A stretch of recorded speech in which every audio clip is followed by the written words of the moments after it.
Shots with a week to go before the end of Joe Biden's presidency. What impact will his final policy speech have on the United States and the incoming administration? This is Ticker Hot Shots. And it is so great to be back for a whole brand new year. I'm Aaron Young, joined from New York by Ticker's Veronica Dudo. Happy New Year to you, of course. Good to see you back in the seat. Happy New Year to you too, Aaron. Great to be back. Yeah, there is so much to get into, and of course, a huge week next week as well with the inauguration. President Biden kicking it all off, issuing a stern warning to the incoming Trump administration regarding climate change and foreign policy. Biden says climate change is a major threat to humanity and the US must lead in clean energy manufacturing, especially amidst competition with China. I know from some incoming administration, some in the incoming administration are skeptical about the need for clean energy. They don't even believe climate change is real. I think they come from a different century. They're wrong. They are dead wrong. It's the single greatest existential threat to humanity. All right, so there's Joe Biden speaking about this. Veronica, your thoughts on this? You know, the issue of climate change, a lot of different views, of course, particularly when it comes to politics as well.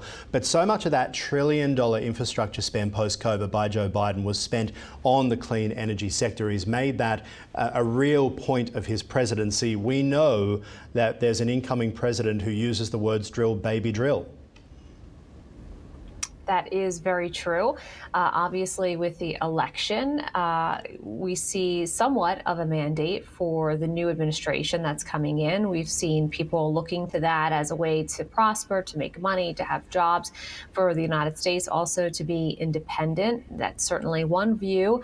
As you mentioned, we heard current President Joe Biden on his way out with this speech talking about the climate, his agenda. That was something that he cared about.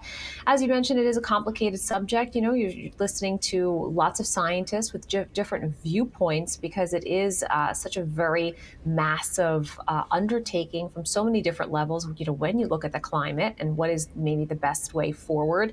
But it's fascinating when he touts China because, you know, China is the world's largest emitter of greenhouse gases. I mean, in 2023, it was 35% of the world's I mean, look, emissions. the whole Australian economy is propped up by selling coal to China, and then Australia buys windmills from China.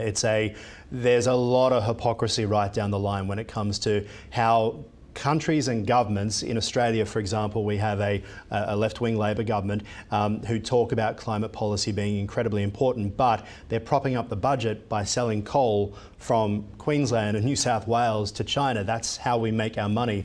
And in the case of the United States, obviously, what these leaders say and what they do to make money, to be able to do the things that they say they will, becomes a problem. Absolutely. And so we are hearing a lot of talk with the Los Angeles wildfires. People are already, you know, politicizing that in terms of saying to look to that as to, you know, potentially what's happening with the climate. And so when you look at something also, you know, like that, that's, I know we'll talk about that eventually, but this is where people are very interested. And there are a lot of issues that are important to them. You know, we are having a change of the guard, so to speak, in the United States with the inauguration of the new Trump administration. The first time around, they weren't exactly sure. Washington, D.C. was very new to them, but they have been working for the past several weeks, really putting together and streamlining their agenda and what they see fit when it comes to the climate. It is something that we have seen that this administration looks at fossil fuel in a very different way. So how does that factor into things? But also, you know, looking at our reserve and making sure it's not depleted. That is something that the Biden administration did deplete for the strategic petroleum. And so we have heard from the Trump incoming administration saying that that's something that they definitely want to try to rebuild because it's something that constitutes national security. I think the one thing that all sides can agree on, though, when it comes to the climate debate is if they were to change it to a conversation which is about security of energy supplies, right? So at the moment, the whole world relies on the Middle East and on Russia for gas. And how does that go? Obviously not too well. If the conversation became about energy security, I think about Germany. After Fukushima, they decided that they would close down their nuclear power facilities. They want out of coal. So many European companies like Engie, the French company, are closing down coal-fired power stations, only to find out that they still need some sort of baseload, which is why then people get frustrated in Germany, despite the fact that they have shut down coal and they've gotten out of nuclear.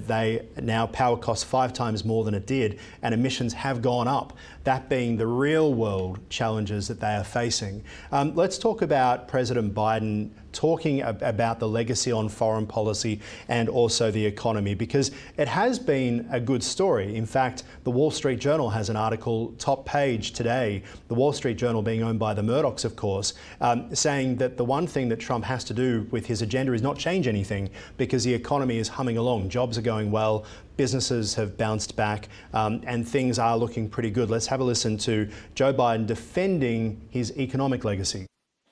Compared to 4 years ago, America is stronger. Our alliances are stronger. Our adversaries and competitors are weaker. We have not gone to war to make these things happen. During my presidency, I've increased America's power at every dimension. We've increased our diplomatic power.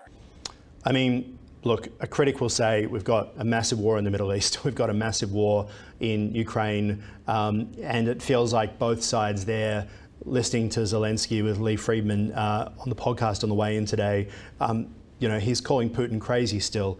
Then you've got Afghanistan, where the US pulled out with those striking images of people chasing after C-130 Hercules as it departs Kabul. Now you've got women being banned from schools again by the Taliban, universities as well, women's rights.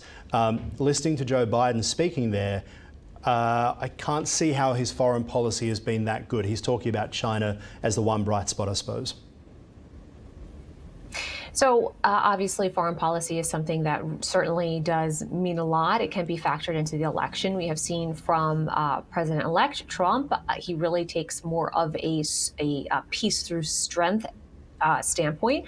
He also believes in America first. This is something that, people felt confident in when we saw the election, we saw that mandate, and people wanted change, not just domestically, but also abroad. He's, talking about some interesting ideas, certainly thinking out of the box, whether it's something that people support or have some questions about moving forward. But he's certainly, obviously, when we look at what President Biden is talking about. We see, of course, as you mentioned, the problems that have happened in the Middle East, and that this is something that's ongoing for Israel and some of the surrounding area. And then, of course, the ongoing war that happened with Ukraine and Russia. And, we did hear a lot that when Trump was in office, that Putin didn't make a move. But of course, under the Biden administration, he decided to do so. So, exactly as to why he chose that, we have heard from a lot of Republicans saying that peace through strength works. And then, of course, when you hear from the Democrats, they may not agree. But when you do look at things, people are struggling still. Obviously, the economy is trying to always go back to that pre-COVID economic output. We still have some of that inflation. In the United States, we're struggling a bit with the housing crisis. Also, we're seeing a lull in manufacturing, where a lot of companies have gone to other countries, to open up different types of plants and factories. And, we keep hearing from the incoming Trump administration that's something they want to fix, and they really want to bring it back to the United States. How can they fix that, though? How can they fix that, though? Because, a big topic that I would have loved to have spoken to you about last week, of course, was the Panama Canal. So the Panama Canal means that it might make things a bit cheaper. But no matter what you do in the United States, it is always going to be a lot more expensive to manufacture things, right, than if you were to ship it in, which is why companies have been doing it since Richard Nixon went to China, surely. Yes, and we have heard Donald Trump talk a lot about tariffs and saying, maybe what a country is charging us, we'll then turn around and charge them. And so, very interesting policy idea. Will it work? I guess we will see in a couple of weeks. And so, it's a new team in place and they have a different outlook on things. And so, it will be very interesting to see, some of these different sectors of the economy. Can they come back, or, can they grow even further than where they're currently at? Let's talk about the wildfires now. Extreme winds are set to return to LA, creating challenges in controlling two devastating wildfires. The blazes have tragically claimed 24 lives, ravaged land similar in size to DC. The National Weather Service issuing a red flag warning, predicting Santa Ana winds gusting up to 70 miles an hour in the coming days. Fire crews on high alert today, positioning resources in vulnerable areas while they continue to battle the flames. Officials stress that despite being better prepared, the path to containment remains uncertain as the search for missing individuals continues. These fires, the news spreading right around the world, obviously. So many people have visited Malibu, visited Los Angeles. Everyone knows what it looks like. It is the Hollywood blockbuster that no one wanted to see here as well. Obvious questions about how the Olympics can go ahead in a couple of years' time, all the work that needs to be done. You'd imagine that so many of these construction workers will now be busy trying to rebuild homes. And then there's the planning permits on top of this. It already takes, I think Malibu is one of the longest places in the country to get a planning permit through. You're looking at 3, 4, 5 years now to get a planning permit through to rebuild. How does LA get back on its feet from here? That's a massive question, massive undertaking. It's one that people are grappling with as they continue to find out that loved ones, family members, friends, some have lost their lives, and then others have lost absolutely everything, not just their homes, but everything that was inside. It is truly a tragic situation. Of course, because maybe it was in Hollywood, we're hearing it linked to some sort of a horrible film that we're watching, and yet it is a reality. But a lot of questions remain. And so on the East Coast, along the Atlantic Ocean, there is a coastal evacuation route. There are signs for this. And so people know that in the event of some type of evacuation, there are routes to follow. We continue to hear that in some neighborhoods there was one way in and one way out. This was not something that came out of nowhere. We know for a long time California has struggled with wildfires. There's also controlled burns that can be done. That's done on the East Coast. So there are so many questions for officials to answer, whether it's at the state level or even just a community level, if you're looking just at the mayor, as to why this wasn't done. How come the reservoirs weren't filled with water? You have the Pacific Ocean right there. How come evacuation routes weren't paved? How come money didn't go to road projects to be able to offer another way out so people wouldn't have to abandon their cars and make it even more difficult? I mean, this is absolutely shocking. And it's not just us from the outside looking in talking about it. A lot of this is coming from residents themselves, talking to people, whether it's through our work or also personally. And people are absolutely shocked that it has gone to this level and this degree. Let's have a listen now from Speaker Mike Johnson. He says Congress should actually impose conditions on disaster aid to California. A lot of money is going to be needed. Where should it go? Have a look. I think we've got to have a serious conversation about that. Obviously, there's been water resource mismanagement, forest management mistakes, all sorts of problems. And it does come down to leadership, and it appears to us that state and local leaders were derelict in their duty in many respects. So that's something that has to be factored in. I think there should probably be conditions on that aid. That's my personal view. We'll see what the consensus is. I haven't had a chance to socialize that with any of the members over the weekend because we've all been very busy, but it'll be part of the discussion. It's interesting now that we post, obviously, Ukraine and also the Middle East. Whenever there's a crisis now, there's talk about conditions on funding to make sure that it goes to the right place too. This will be a massive cleanup effort that will no doubt take years.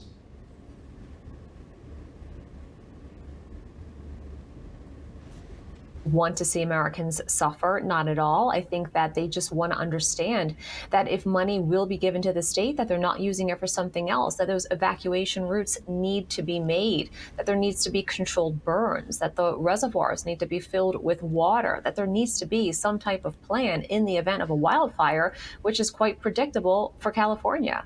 Yeah, very much so. It is a hot state, even in winter. Veronica Dudo, host of In America Today. Good to have you back. Of course, a big year, a big week ahead next week as well. Look forward to talking more there. Talk soon. Absolutely. Thanks, Aaron.